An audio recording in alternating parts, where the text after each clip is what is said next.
Alright, and I'm sure all of you PC Master Race lovers love to flaunt about all of your custom rigs that are meant for amazing gaming specs or have great specs for content creation.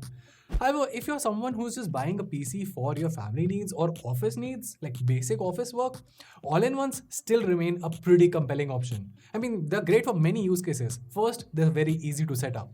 Two, they're clutter-free because almost everything is wireless and half of the things are just embedded inside your monitor anyway. What's more is that if you're buying an all-in-one from a reputed brand, they also come with pretty good maintenance options, which basically gives you a stress-free experience. And along those lines comes this, the ASUS A3402 all-in-one desktop PC. Of course, it's not a spec beast, but priced at Rs 72,000, it's not supposed to be either. But is it worth the buck? Let's find out. This is Vaughn from GTR and you're watching my in-depth review of the ASUS all-in-one PC that you have right here. Let's get started.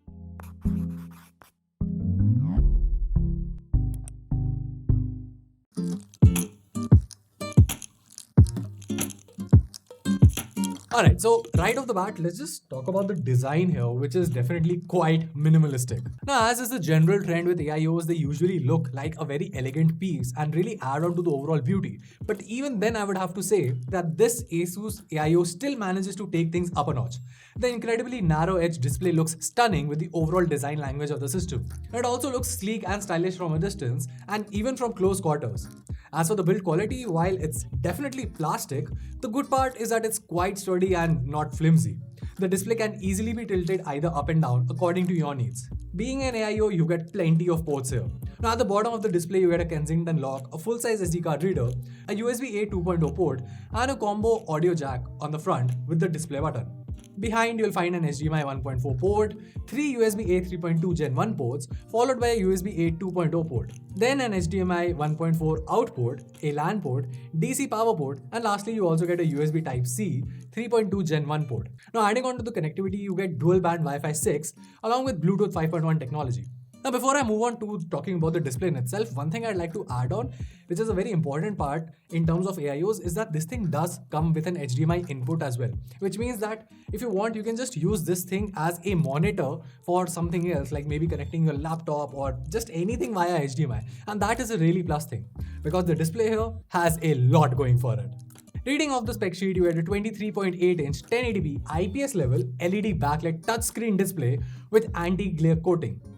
The panel comes with 100% sRGB coverage along with an 88% screen to body ratio, which is really good. Now the 250 nits of peak brightness is a little on the lower side, but then again, it's not like you'll be using this machine outdoors anyway. Now speaking about the panel, it's a beautiful and broad display which looks aesthetically pleasing. In terms of colors, the panel produces good quality content with good color reproduction and contrast and has adequate detail and sharpness to it. Now the only drawback that I felt is that the color reproduction here feels slightly faded simply because of the anti-glare coating on the top. Also, one more thing that I'd like to add on is that the speaker output of this AIO is absolutely amazing. Like, I was genuinely blown away by the fact of how powerful the speakers here are.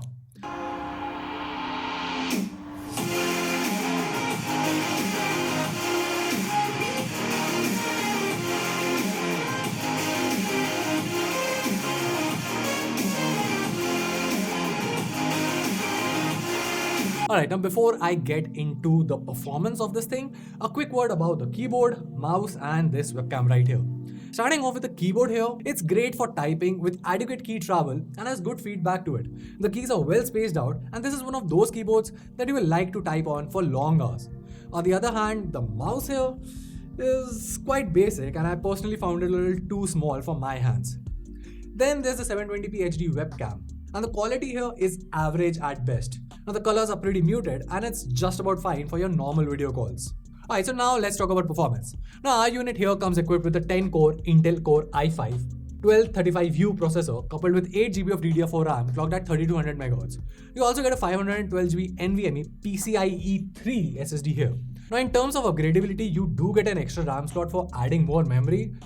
But again, let's be honest, this is an AIO and opening this system is something that I personally would not advise because you can easily break off the display ribbon cable here and just very easily damage the whole machine. So the best case would be just take it to an official service center. Just like ASUS is known for the fact that you can even just give them your own RAM stick and they'll still upgrade it. They are that flexible with customers. Alright, now on to the performance. Now for normal work and everyday use, the system is a great fit. It can run multiple applications and is speedy enough to run through a bunch of daily tasks such as writing reports or sheets in Word or Excel, browsing the web with multiple tabs open on Edge, watching movies on Netflix and such. And apps also open quite quickly thanks to the fast SSD onboard here. Now of course with the Intel UHD graphics here, yep, this thing comes with an Intel UHD graphics and not even Intel Z graphics, you can't really be expecting to game on this thing. Now while it can run GTA 5 at low settings, it's still a very painful experience.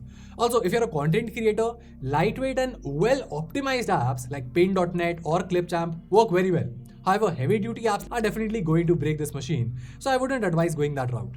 Also, in terms of noise and heat, the system produces both when under intense pressure, such as running a benchmark like 3D Mark or running games for longer stretches of duration. Now, just to be clear, we did it purely for, benchmarking or stress testing purposes. Realistically, a person who will be buying this machine will never actually be able to push it to that level of stress anyway. So yeah, at the end of the day, as an end consumer, you won't really have to worry about heat or noise issues. So as I said, this AIO is priced at Rs 72,000. Also at the time of this review, ASUS is also offering a WD external hard disk worth Rs 2,990 for free with this.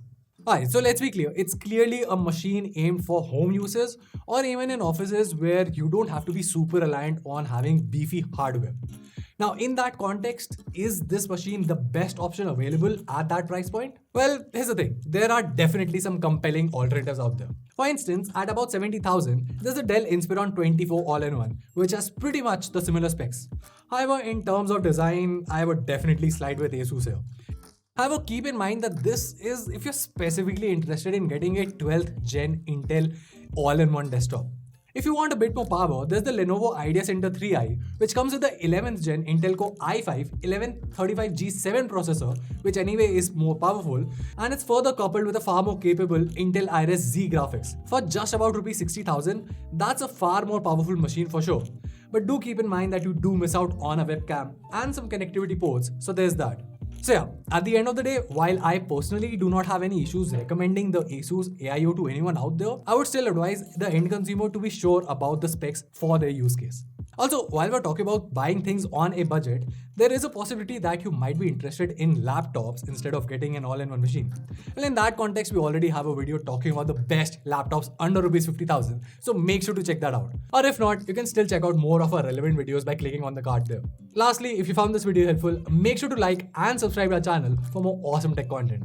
Till then, this is Van from GTR, and I'll see you in the next one.